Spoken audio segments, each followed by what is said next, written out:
எப்படி சொல்லலாம்னா மைக்கு முன்னாடி புலி, மற்ற இடத்துலலாம் எலி. அவ்வளோ பெரிய சீன்லாம் இல்லையே, அவ்வளோ பெரிய அப்பா டாக்கர் அவரு. நான் போய்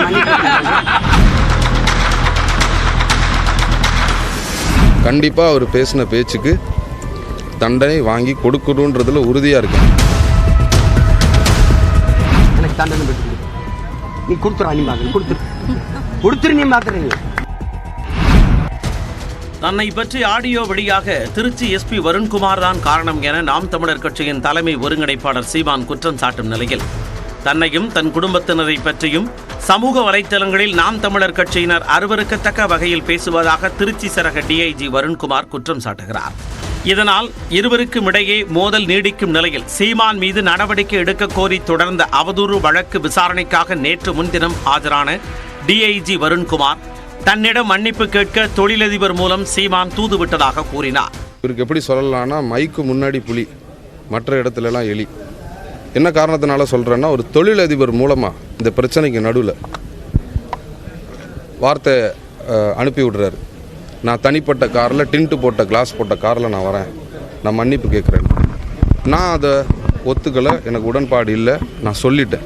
இதற்கு சென்னையில் நடந்த நேற்றைய செய்தியாளர் சந்திப்பில் பதிலளித்த சீமான் தான் எதற்காக மன்னிப்பு கேட்க வேண்டும் என கேள்வி எழுப்பினார்.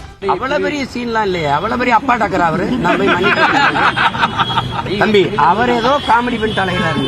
தம்பி, என் பரம்பரையிலே கிடையாது தம்பி. நீ என்ன பெரிய, நீ யார் முதல்ல? நான் உனக்கு மன்னிப்பு, நீ யார் முதல்ல? நீ யாருன்னு முதல்ல சொல்லு எனக்கு. நீ யார்? நீ உன்ட்ட மன்னிப்பு தவறு செஞ்சது நீ.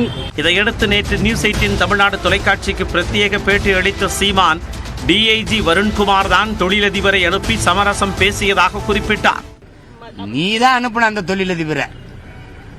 அவர் கெஞ்சினாரு, நான் தான் சொன்னேன். நான் எதுக்கு தம்பி அவர்கிட்ட போய் பேசணும்னு எந்திரிச்சு போனேன். அந்த தொழிலதிபரை கூட்டி வா, இதே மாதிரி நீங்க எல்லாம் கேமரா வச்சுக்கிறீங்க, 2 பேரும் எல்லாரும் பேசுறோம், அவர்கிட்ட கூப்பிடுங்க. இதனிடையே சீமானுக்கு தண்டனை பெற்று தராமல் விடமாட்டேன் எனவும் வருண்குமார் நேற்று முன்தினம் கூறியிருந்தார். என்ன பார்த்து இவர் தமிழனா, இவர் தாய்மொழி தமிழா அப்படின்னு கேட்குறாரு. யாருடைய தாய்மொழி என்ன, யார் எந்த ஊர்லேருந்து வந்தாங்கன்னு கேட்குறதுக்கு இவருக்கு என்ன உரிமை இருக்குது? சட்டையை கழட்டி வச்சுட்டு வாங்குறாரு. இந்த சட்டைக்காக நான் தவம் கடந்திருக்கேன், எத்தனையோ ஆண்டுகள் படிச்சிருக்கேன், உயிரை விட்டு படிச்சிருக்கேன். இல்லை, இந்த சட்டையை போட்டுக்கிட்டு நீதிமன்றத்தை நாடி கண்டிப்பாக அவர் பேசின பேச்சுக்கு தண்டனை வாங்கி கொடுக்கணுன்றதுல உறுதியாக இருக்கேன். வருண்குமாரின் இந்த பேச்சுக்கும் சீமான் நேற்று எதிர்வினையாற்றினார். அக்யூஸ்ட் நீ, காட்சி சட்டத்தில் மறைஞ்சிருக்க கிரிமினல் நீ. நீ நீ செல்போன் திருடன், ஆடியோ திருடன், அதுலதான் ஆடியோ திருடன். நீ நேர்மானம் சொல்ற, நீ என்ன பண்ணிடுவேன்னு சொல்லி என்ன பண்ணிடுவேன். இதன் மூலம் சீமான் வருண்குமார் இடையேயான மோதல் தொடுவானம் போல நீண்டு கொண்டே செல்கிறது என்பது மட்டும் நிதர்சனம்.